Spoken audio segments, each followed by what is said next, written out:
was overcome with stories of creatures that come alive at night, and the safety offered by a house or light. I never had anything to base this fear on until one night when I decided to go with a buddy of mine to a baseball game. On the way home, I got stuck at a traffic light at 2 a.m. after dropping him off at home. Of course, that night the game went into extra innings, so I didn't get a chance to drop my friend off home until well after 1 a.m. Everything was fine on the way home until I hit a light right before the street that led to my house. It was a T-junction, and I was turning left. The light is one of those that you think is broken until it finally turns green. I would have just run the light, seeing as no one was there, and it was closing in on 2 a.m. on a school night. But earlier that week, I had heard the phrase, "Character is what you do when no one is looking," and for whatever reason, that was the night I decided to prove to myself that I was a man of character. Big mistake. I pulled to a stop at the light, feeling good about myself, bordering on self-righteousness, when I happened to look out my window to the left and noticed a lady sitting all alone on a bus bench. We made brief eye contact, and I quickly looked away. It was too late. I could see movement out of my peripheral vision and knew she was coming my way. I looked out the window and noticed she was carrying a bag. I quickly checked that my doors were locked and all my windows were up. I then moved my right foot above the accelerator, just in case, and braced myself for whatever was to come. I was hoping it would be just an awkward exchange, and was praying for the light to change before she reached me, so I could get out of there. But I knew there was a slim chance of that. She walked right up to my window, put down her bag, and began to tap on my window.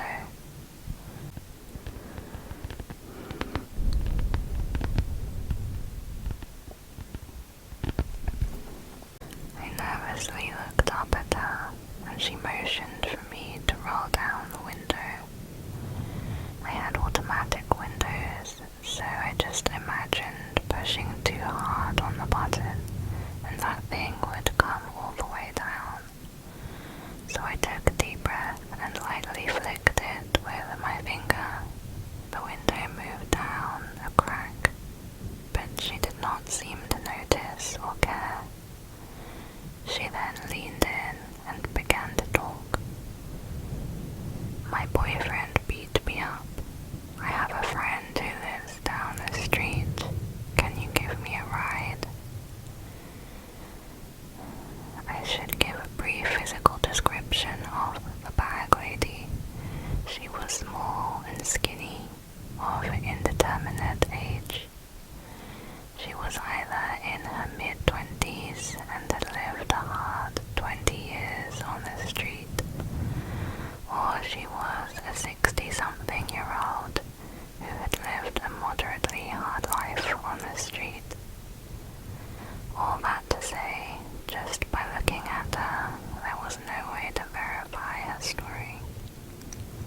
She looked beat up by life, not just by a boyfriend. But there was something about her delivery. It was robotic and seemed practiced, and like she was disconnected from the moment,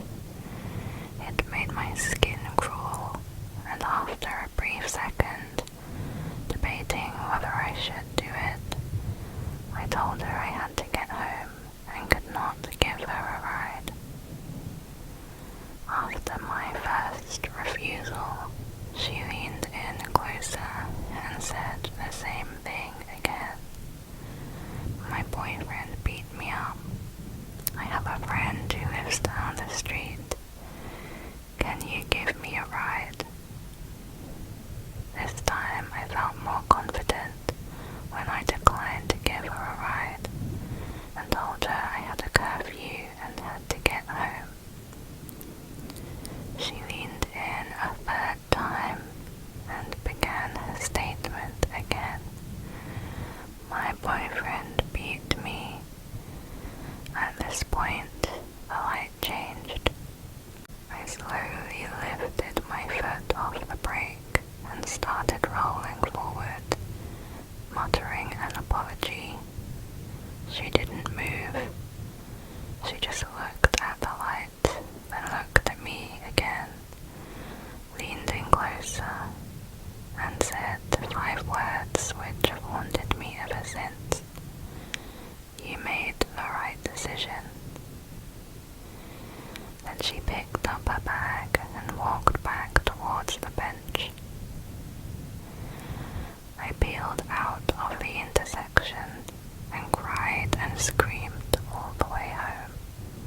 I have no idea what she planned to do, or if there were people waiting to jump in my car from the bushes had I moved to let her in, but that encounter has haunted me ever since, and has confirmed in my mind that nothing good happens after dark. The next story is called Holodomor. My great-grandmother was born in 1913 in Ukraine. In 1932, when she was 19, something called Holodomor took place, an extermination by hunger. This was recognized years later as genocide on Ukrainian people by the Soviet Union. Millions died, and as you might expect during a famine, cannibalism became rampant. It wasn't unheard of, Great-Grandma told me, for families to kill the youngest child in order to eat. As time passed and the famine ended, things seemed to get better, but food was still scarce. It cost a lot just for the basics: milk, eggs, bread, etc. It also took a lot of time, as these things were not easy to find. Though it happened less, Great-Grandma was certain that people were resorting to easier, more sinister methods to obtain food. Great-Grandma was pregnant with my grandfather in 1936. She desperately wanted fresh vegetables, sort of a pregnancy craving, I guess you could say. So out she went, trekking up and down the streets. It looked as if she wasn't going to have any luck,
Every few weeks a postcard would arrive from various exotic locations exclaiming how much fun they were having. Everything seemed perfect until the couple returned from their trip. Living together at the mansion, Mary started to change. She stopped sleeping in the same bed as Stanley, then insisted that they have separate rooms. Before long, she was claiming to hear strange noises throughout the house, her name being called out during the night, furious scratching sounds echoing in the hallways, and mournful wails that seemed to come from the walls themselves. The more Stanley tried to comfort her, the more terrified she became. She would yell and scream at him to stay away and not touch her. She would spend days barricading herself in a room, crying and babbling, slowly going insane from the filth that would accumulate and the mental isolation. Eventually, the family got her to a psychiatrist who diagnosed her with a type of paranoid schizophrenia known as Capgras syndrome. It's a rare condition where the victim believes that someone close has been replaced with an identical imposter. She claimed that Stanley was not her husband, but something that looked, acted, and pretended to be Stanley.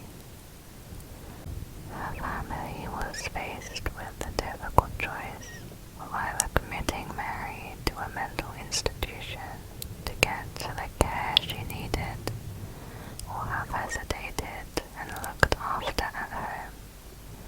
They chose to keep her sedated. Throughout this time, Stanley was clearly distraught, but still loved Mary with all his heart. He never wavered in caring for her at the bedside, feeding her and talking to her as a loving husband. Over the following year, the family spent a lot of time getting to know Stanley better as they took turns caring for Mary. They felt incredibly fortunate that he was around. So it was a total shock when they arrived at the house one day to be greeted by a squad of police cars. The front door was plastered with police tape, and they were not allowed to enter. After proving they were related to the occupants, the officer in charge relayed what happened. That morning, Aunt Mary's body was found at the base of an ocean cliff, about a half-hour drive away. A passing jogger had seen her car drive right up to the edge of the cliff, and a woman pulling a body from the back of the car. After calling the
next story is I was home alone. It was the middle of summer and my parents had left for the weekend to go to our house in Cape Cod. It's about a 2-hour drive away, so it's no big deal for them to leave me alone for a few days. My mum had made some pulled pork and pasta for me to heat up, and I had some money if I wanted to order a pizza. Things were all good. The first night I was alone and stayed up till 3 a.m. playing Xbox, so I woke up really late the next day. I checked my phone when I woke up and saw it was a little past 1.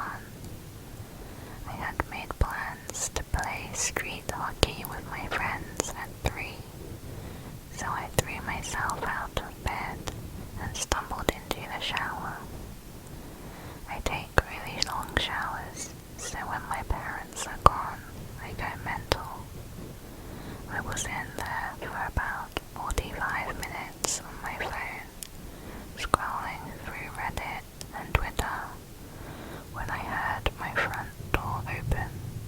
The bathroom is directly up the stairs from the back door, and the thing is pretty loud when it opens and closes. I immediately froze, since I was supposed to be alone. I waited for about 2 minutes, ears trained in trying to hear anything else. Nothing. I figured it was just the wind, or maybe my parents were home early. So I turned off the shower, wrapped my towel on, and slowly walked down the stairs to check it out. The stairs to the kitchen are pretty tight and walled in, so I couldn't see into the kitchen when I walked down. Even though my house is old and each step makes a super loud creak, I still took my time and tried to be as quiet as possible. I probably took 45 seconds walking down all 12 steps. When I got to the second to last stair, I took a little breath to compose myself. In my mind, I thought I was being stupid. There wasn't anything in the kitchen. There's no way I wouldn't have heard another noise, and there's no reason for them to still be in the kitchen, even if there were burglars or someone in the house. After mentally chastising myself for being such a wuss, I chuckled to myself for being so stupid and just normally walk the last 2 stairs and turn the corner into the kitchen. Standing about 2 feet away from me in the middle of the kitchen is a man staring straight at me, perfectly still with a massive smile across his face, just staring at me. The thing I remember most vividly wasn't his face, but his arms. They weren't just at his side. He held them in the strangest, most abnormal position I've ever seen. They were where one would normally hold their arms, but he had rotated them to the point where they were almost completely reversed, as well as lifting them up and a little behind himself. I don't know why I remember this so much, but it's just the most demonic, abnormal position I've ever seen. Honest to God, I think I almost had a heart attack right there. Looking back, I can realize this was, but in the moment I just took a step towards him and punched him as hard as I could in the jaw, sort of half slapping and pushing him towards the ground. The second I connected, I beelined up the stairs, dropping my towel in the kitchen, with my heart beating out of control. I sprinted into my room and locked the door behind me. I quickly put a chair up against the doorknob. Almost without thinking, I immediately called 911, nearly in tears, and told the operator what happened. As I sat on the floor of my room, in practically fetal position, I stared at the door, praying that the cop would be here soon. Then I noticed the light coming from the gap between my door had gone dark. He was standing outside my door. There's no words to describe the feeling I had. I was paralyzed with fear, watching the shadow across the bottom of the door shift. I stayed pulled up, staring at the gap, praying the man would go away for what seemed like an hour. All the while, the 911 operator was asking, "Hello, sir, are you there?" I didn't want to make a sound, and even if I wanted to move my arms to bring the phone to my mouth, I don't think I could have. Eventually, the light returned to the gap, and I heard the faintest footsteps slowly creaking the wooden floorboards as he walked down the stairs. It was silent for minutes as I just sat there curled up, unable to move or speak. I heard banging on the front door and the sound of two officers entering my house. I finally felt safe and opened the door to the two of them standing there. I almost cried. Nowadays, my parents don't ever leave me home alone anymore, thank God, and I check every lock on the house before going to bed, and my heart starts racing whenever I see someone standing still. I worked with sketch artists and a few lineups, but the police never found who was in my house. That sends shivers down my spine every time I look outside, half expecting to see him standing across the street smiling under a lamppost. I have no idea what he wanted or who he was. Next story is Roommate Wanted. Amanda is my brother's girlfriend. At the time of this story, she was looking for her first apartment and moving out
She knocks on the back door. An older man opens the door. At first, Amanda thinks she has the wrong house, but the man reassures her and says the occupant was out, and he was the landlord.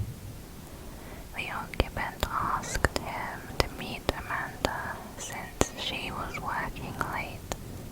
He seemed pleasant and offered to show her around. Alarms start going off but aren't at red alert yet.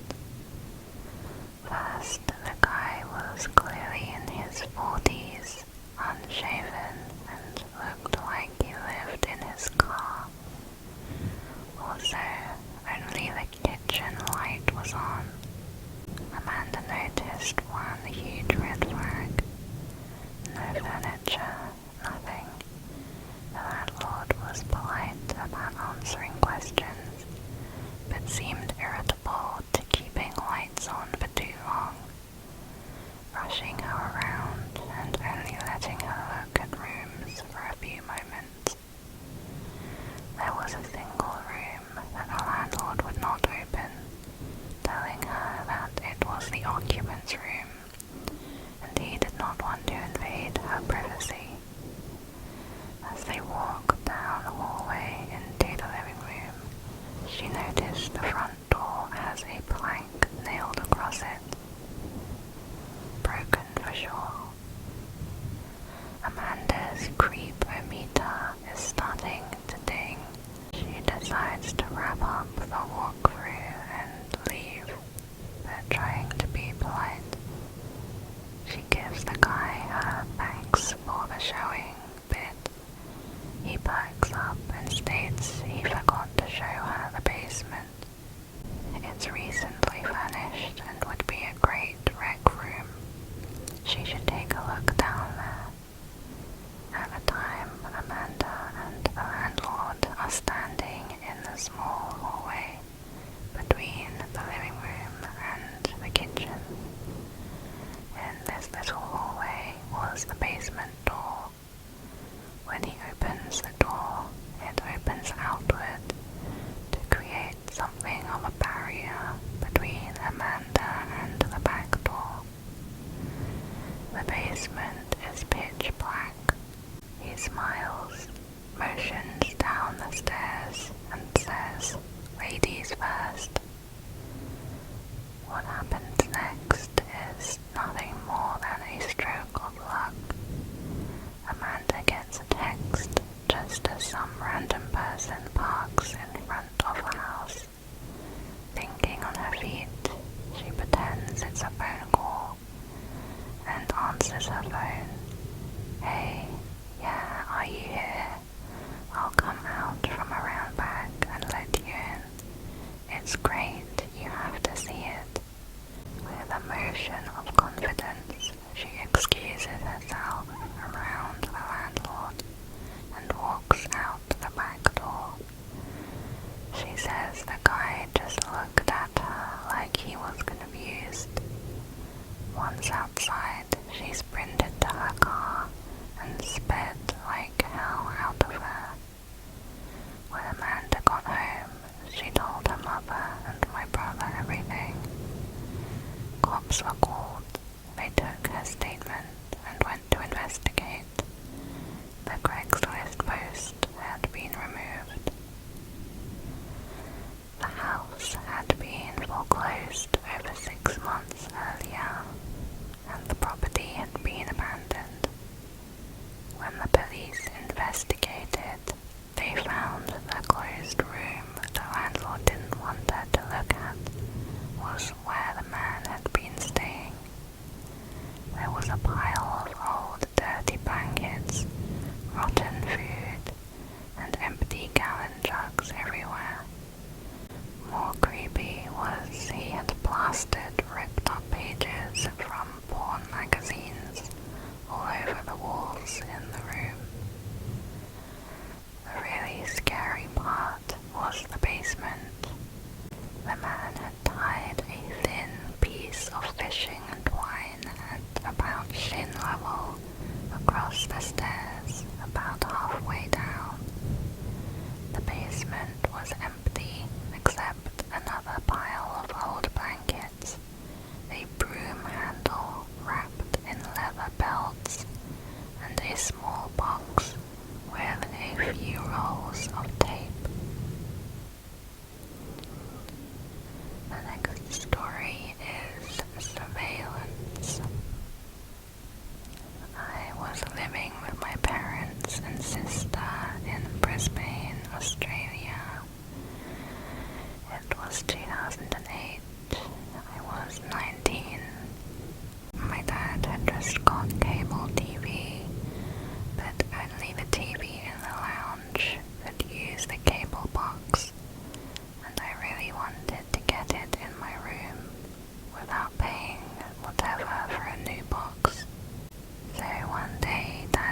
this tiny box into the cable TV in the lounge, and it would transmit a video signal to the receiver connected to the TV in my room. One Saturday, I decided to connect it. This is a picture I took of the setup. My younger sister, 16 years old at the time, was the only other person at home. Upstairs in her room, I opened the box and connected it up. At first, I was going back and forth, trying to get it to work, but no luck, until I finally got something. I remember just sitting there and something started buzzing in. I remember thinking, oh, here we go, and waiting to see the picture come in clearly. As it started coming on, I remembered that this whole time the cable set-top box was not even on, and that's why it wasn't working. But then why was I getting a signal, I thought. It seemed to hit me. I realized the box was off. The picture buzzed in, and I saw a bed. I freaked out, as at first I thought it was my bed. I had recently seen Saw 2, and remembered that scene where she turns on the TV, and it's a camera filming her in her apartment.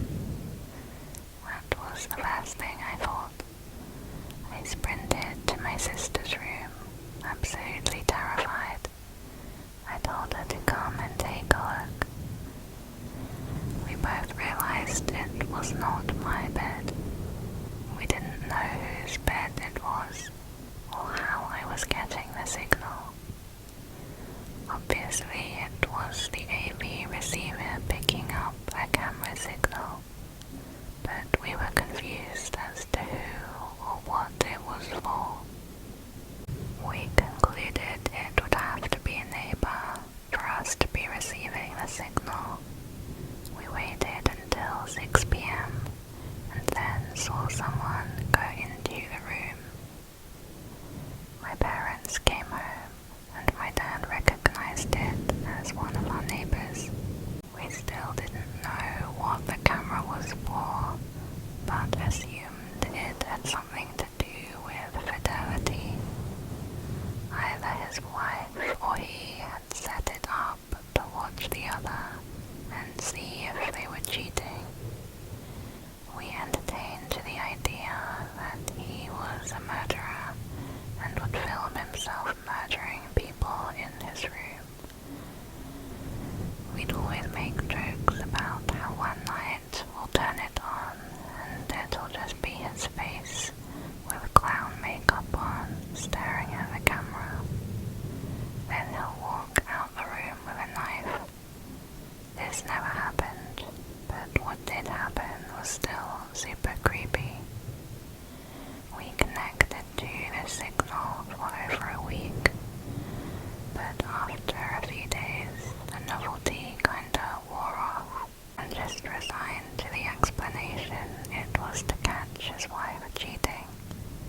Until one day we turned it on and realized what we had discovered.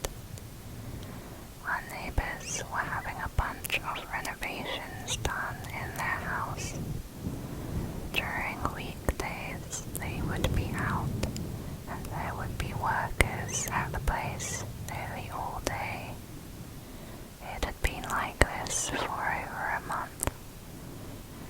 We started watching her feed and saw a man walk into their room. It was the plumber that had been there regularly for the renovations. We didn't think anything of it until he started opening drawers. I called my mom and we started watching it. He got the wife's underpants and started to sniff them, doing all sorts of weird stuff.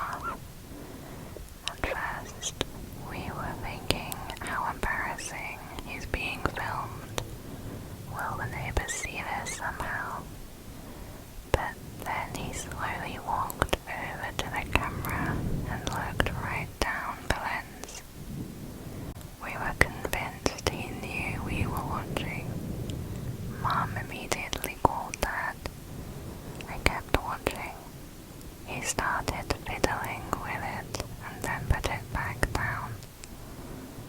I told Mum that I don't think he knew we were watching, but he definitely put the camera there. Dad came home, and by this time the plumber had left. Much to Mum's pleading, Dad went over to the neighbors to tell them what we saw. Mum wanted to stay out of it and was terrified. When we told the neighbors, they had no idea what we were talking about. They allowed Dad to go to the room, and what he found that was holding a camera was an installed device in the wall that was designed to monitor water usage, which was normal at the time, as Brisbane had been hit with a drought recently. The plumber had installed this into the wall, but had fitted a camera behind it to watch the bed. Immediately they called the police, who came over and investigated. For the next week we didn't hear much about it. My whole family was scared every night. It was just very creepy thinking that we could have stuff like that hidden in our house. Chances are we didn't, but it was still scary. After a couple weeks, my mum went to talk to the wife and asked what happened with it. She said the police found out he would, at nights, come to the street and sit in his car, which had tinted windows, and watch them on his laptop. When Mum told me this, I freaked out.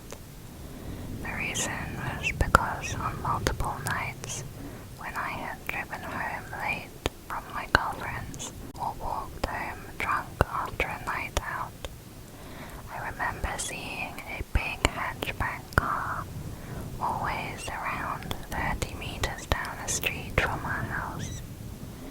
It was never there during the day, only at night. I'd walk past it and look at my reflection in the window, assuming no one was inside. I was always confused by whose car it was, but never thought anything of it. It still scares me so much that it was this creepy guy sitting back in there on his laptop watching a hidden camera stream of my neighbors. The next story is Terrorized for 2 hours. This happened when I was in college.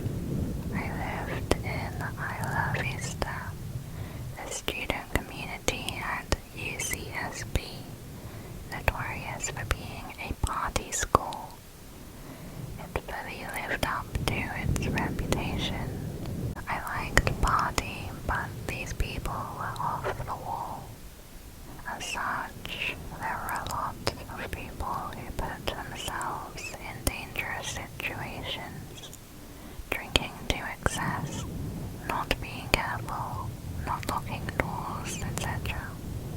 It had a very isolated and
serious effort into lying as still and rigid as possible.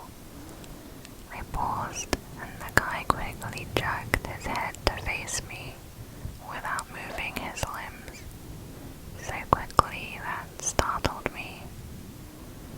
I could see his wide open eyes glinting in the dark, figuring that I'd startled him or that he was drunk, or maybe on some kind of stimulant and unable to sleep. I just hurried past into my bedroom and locked the door. The dude made me nervous and I wasn't taking any chances. I fell asleep. At 4:30 a.m. I woke up. There was a strange sound at the door, almost like somebody was drumming their fingers against the wood very quietly.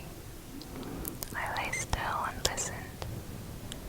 There were more quiet sounds, like someone scratching the door with their fingers, which got louder and louder, until it was clear that he was using both hands, scratching as fast and as hard as possible. It created an extremely loud and scary sound. I got my cell phone and texted my roommate because I was afraid to make a sound.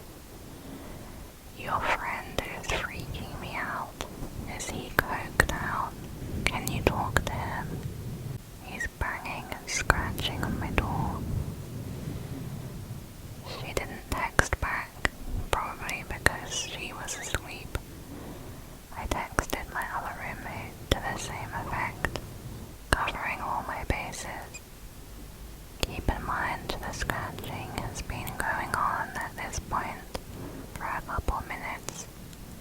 I have no idea how he could have sustained it. Scratching a wooden door with your fingernails can't feel good. He also grabbed at the doorknob and jiggled it super forcefully.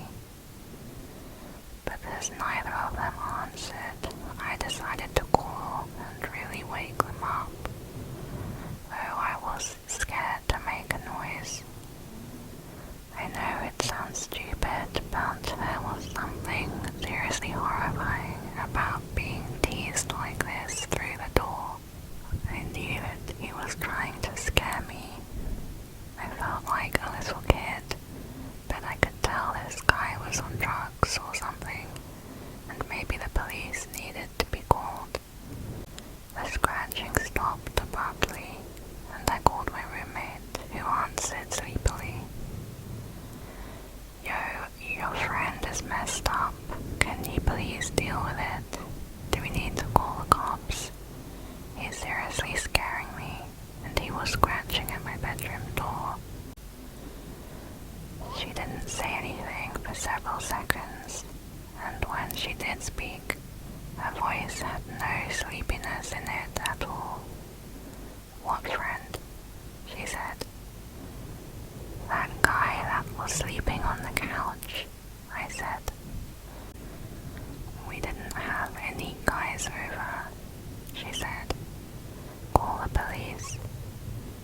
My adrenaline surged, and I told her to please lock the bedroom door as quickly as possible. I realized that I hadn't heard scratching in a while, and I had no idea where the dude had gone. Suddenly I heard a loud banging in the other end of the house, where my roommates, Lauren and Monica, shared a bedroom. The bangs were followed by the sound of them screaming in fear. I quickly dialed the police as this maniac proceeded to bang against the luckily locked bedroom door of my two roommates as they screamed. The heaviness of the blows left no doubt that he was trying to break the door down. I told the 911 operator the situation, and she dispatched 2 squad cars. The police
This happened in the fall of 1993 when I was 20 years old.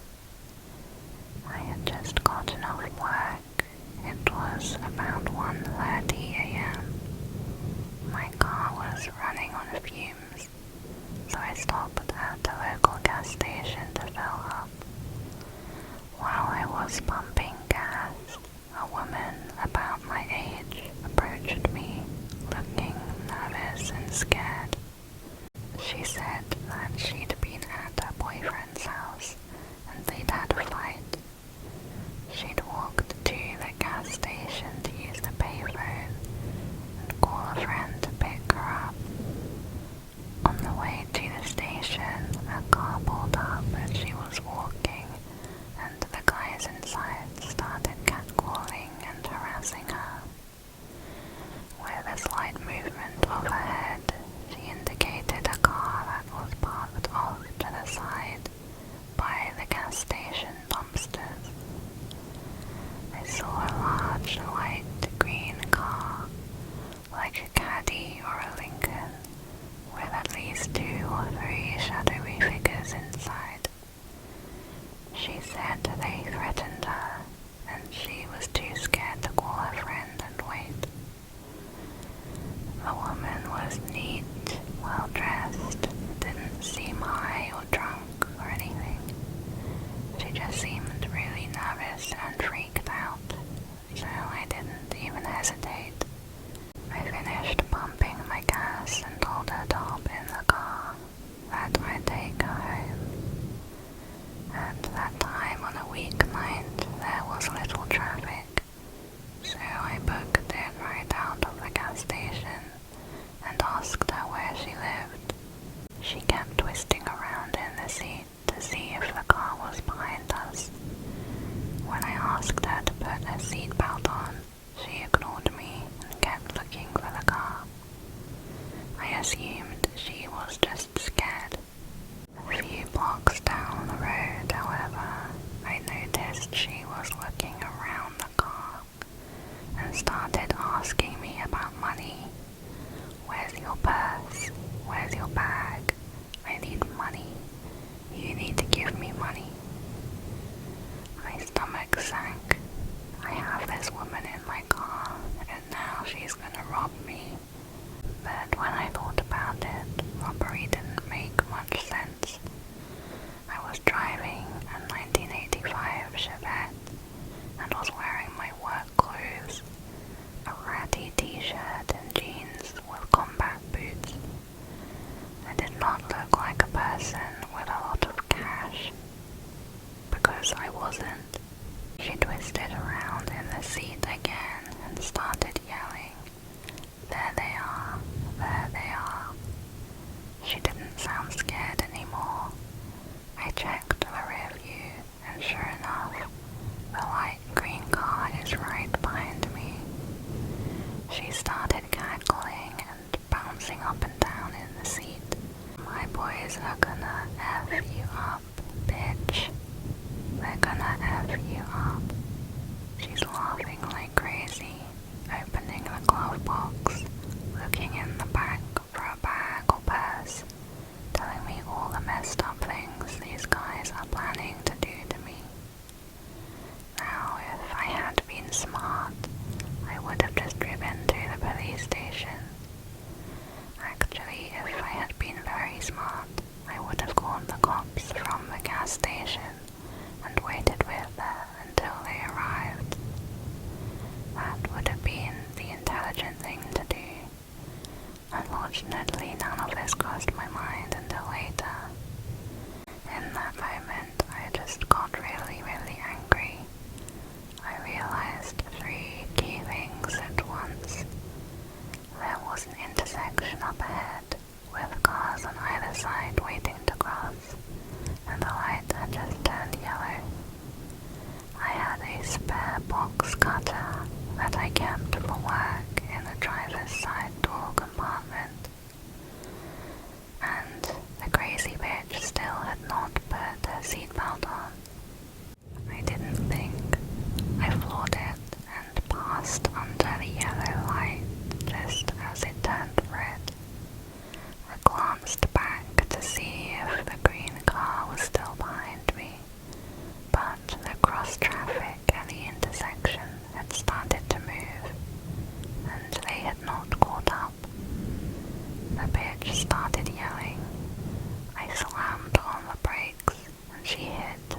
dash and windshield with a solid and satisfying crack.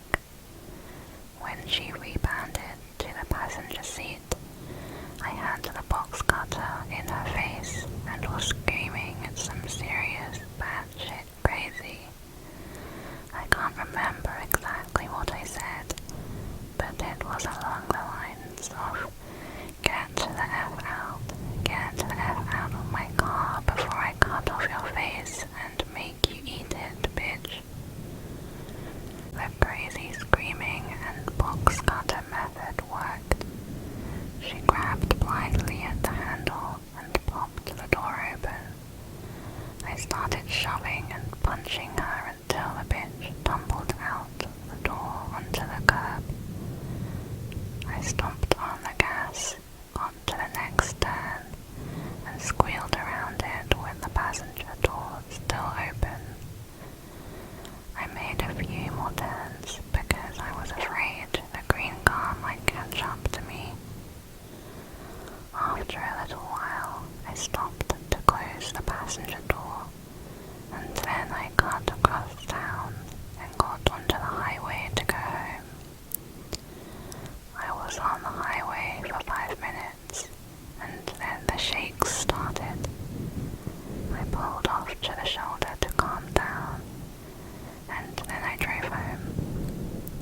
I told my older sister everything that happened. She wrapped me in a tight bear hug, while simultaneously yelling about how stupid I was for not going to the police. I've never been so glad to be yelled at in my life. That is the end of this video. Thank you for watching.